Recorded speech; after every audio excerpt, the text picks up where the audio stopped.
बात कर रहे हैं बड़ी खबर के साथ जो कि मेरठ से है। मेरठ के एक युवक यानी कि अली मुर्तजा ने सनसनीखेज दावा किया है। सऊदी में आतंकवादी बनाने की कोशिश की गई। अली मुर्तजा ने खुलासा किया सहारनपुर के हाजी शहजाद पर ब्रेन वॉश करने का आरोप लगा है और सऊदी भेजने वाले ट्रैवल एजेंट को पुलिस ने छोड़ दिया है। ये जानकारी मिल रही है। गिरफ्तारी के बाद पूछताछ के बाद अली मुर्तजा ने जिहादियों से जान का खतरा बताया है। केंद्र और राज्य सरकार से सुरक्षा की वो गुहार लगाते हुए भी नजर आए हैं। अली जी, मैं चाहूंगा एक बार आप बताएं कि सऊदी में आप उम्रा किसके थ्रू गए थे, वहां पर क्या कुछ हुआ, किसने आपका ब्रेन वॉश करने की कोशिश की, पूरी कहानी क्या थी? मैं उम्रे के लिए 26 तारीख के लिए अपने गांव घर से गया था और मेरा ही एक गांव का मेरा एक मित्र है, उसके थ्रू मैं गया था। उसको मुझे 24 तारीख को भेजना था, वो किसी कारणवश वो भेज नहीं पाया, तो 26 तारीख को मैं यहाँ से गया था। रोज़े चल रहे थे तो कोई ऐसी हमें कोई ज़्यादा, क्योंकि हम सारे दिन फास्ट रखते थे तो और इबादत वगैरह करते थे, तो हमें कोई ऐसी कोई ख़ास ज़्यादा समस्या उस टाइम पे नहीं हो पा रही थी और हम होटल भी कम आ जा रहे थे, हम हरम में ही अपना समय बिता रहे थे। जब बीच बीच में मैं आता था तो मैं बताता था कि मैंने अपने एजेंट से बात करता था कि भाई यहाँ बहुत गंदगी है, इसकी थोड़ी व्यवस्था कराओ। तो उसने क्या कि भाई एक व्यक्ति है जो सहारनपुर का है, उसका नाम हाजी शहजाद है, मैं उसको तुम्हें नंबर देता हूँ, वो आपसे आएगा और मिलेगा और आपकी सारी व्यवस्थाएँ ठीक करा देगा। तो वो आया तो उसने मुझे 2 दिन बड़ा अच्छा से ट्रीट किया, बड़ा अच्छा फील कराया और उसने फिर मुझे धीरे धीरे मुझसे बात करनी शुरू करी कि भाई आप जो जब हम रात को होटल वगैरह आ जाते थे कि भी इंडिया में देखे कैसे देश को प्रताड़ित किया जा रहा है मुसलमानों को, वो नए नए टॉपिक लाता था मेरा माइंड चेंज करने के लिए। मैं उससे कहता था कि भाई मैं इस मुद्दे के लिए यहाँ नहीं आया हूँ, देश है, लोकतंत्र है, वहाँ ये सब मुद्दे चलते रहते हैं, मैं तो यहीं इबादत करने के लिए आया हूँ। वो मुझसे कहता था नहीं कि आप जैसे लोग अगर आगे नहीं आएंगे तो कौन आएगा। तो उस संबंधी में मुझे वो प्रलोभन देता था, सारी चीज़ें करता था। एक दिन उसने मुझे कहा कि अभी आप जो है मैं आपको ज़ियारत करा के लाता हूँ। ज़ियारत मीन्स जो वहाँ हिस्टोरिकल जगह हैं उन्हें घुमाने के लिए लेके जाते हैं, तो मुझे अपना पासपोर्ट दे दीजिए। तो मैंने निसंकोच मैंने पासपोर्ट दे दिया, क्योंकि मेरे एजेंट ने नाम सजेस्ट किया था, तो मुझे कोई दिक्कत नहीं थी और मुझे वहाँ की जानकारी भी नहीं थी कि पासपोर्ट देते हैं या नहीं देते हैं, कि मैं पहली बार मैं गया था मैं। तो उसके बाद उस व्यक्ति ने मुझे अपना जो उसका मेन मोटिव था उसका, कि उसने वो मुझे अपना जग जाहिर शुरू किया कि आपको जो है मेरा जो सीरिया में बहुत बड़ा नेटवर्क है, मैं वहाँ लड़ाके बनाता हूँ, आप वहाँ चले जाइए, मैं आपको $50,000 महीने का दिलाऊँगा मैं आपको। इस तरह की उनने मुझे बातें करी चुकी। मैंने उसकी किसी बात पे इंटरेस्टेड नहीं हुआ। तो फिर उसके बाद में मैंने कहा कि भी आप मेरे साथ इस तरह के व्यवहार मत कीजिए, मैं यहाँ और किसी काम के लिए आया, आप मुझसे कुछ और करा रहे हैं। कह रहे हैं भाई नहीं, मैंने देखा आपको क्या, मैंने आपके बारे में जानकारी करी है, आप बहुत यंगस्टर हैं, आप बहुत आवाज़ उठाते हैं, इस तरह की उसने की। मैंने कि मैं कहीं कोई आवाज़ नहीं उठाता, मैं अपने जो काम है वो सही से करता हूँ बस।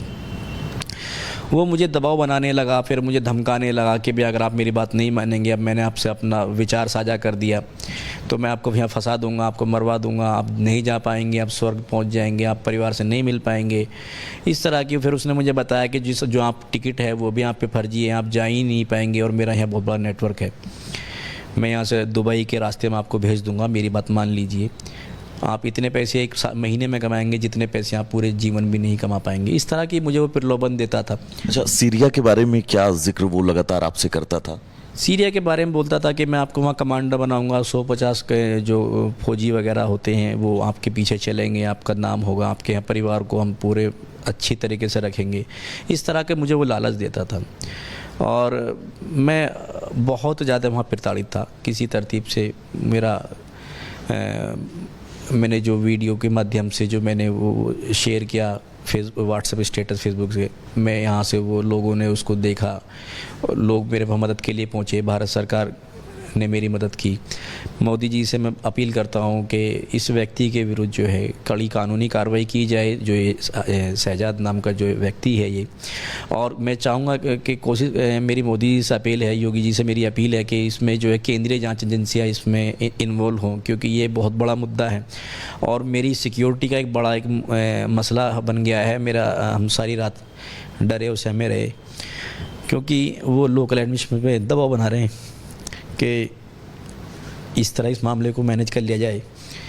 तो मैं अब मेरे पास समझ में नहीं आ रहा कि मैं क्या करूं।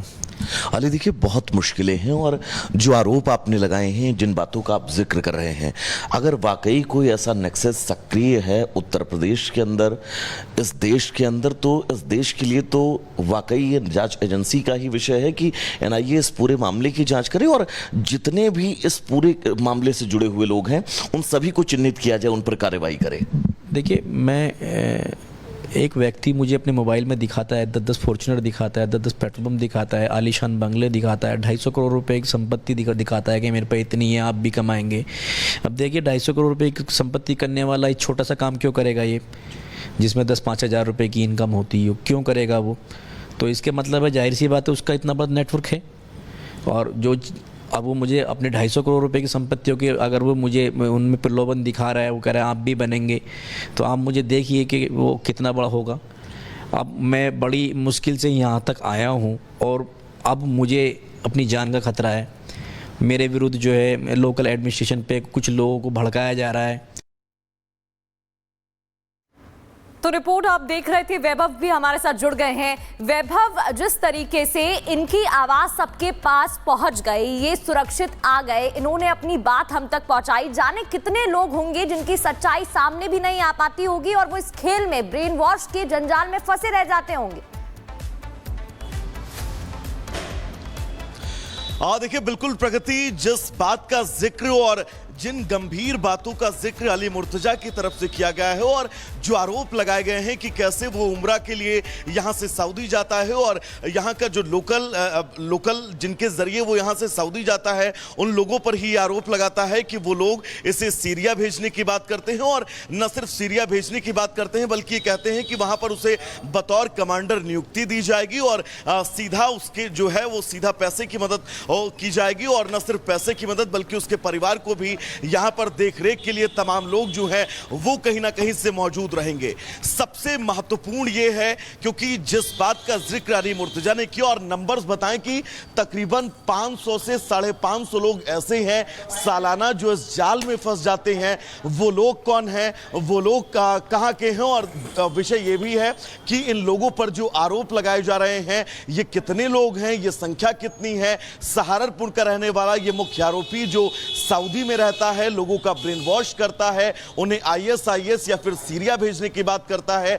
इन आरोपों में कितनी सच्चाई है और ये नंबर्स कितने हैं, इस क्रोनोलॉजी को समझना और मेरठ पुलिस के लिए इस क्रोनोलॉजी को सुलझाना सबसे महत्वपूर्ण है कि वो कौन लोग हैं जो युवाओं को सीधा यहां से सऊदी या फिर दुबई लेकर जाते हैं। वहां पर उनका ब्रेन वॉश करने के लिए एक अलग टीम रहती है। बिल्कुल बिल्कुल, और ऐसे में जांच होनी बहुत जरूरी हो जाती है। बहुत बहुत शुक्रिया वैभव आपका तमाम जानकारी के लिए।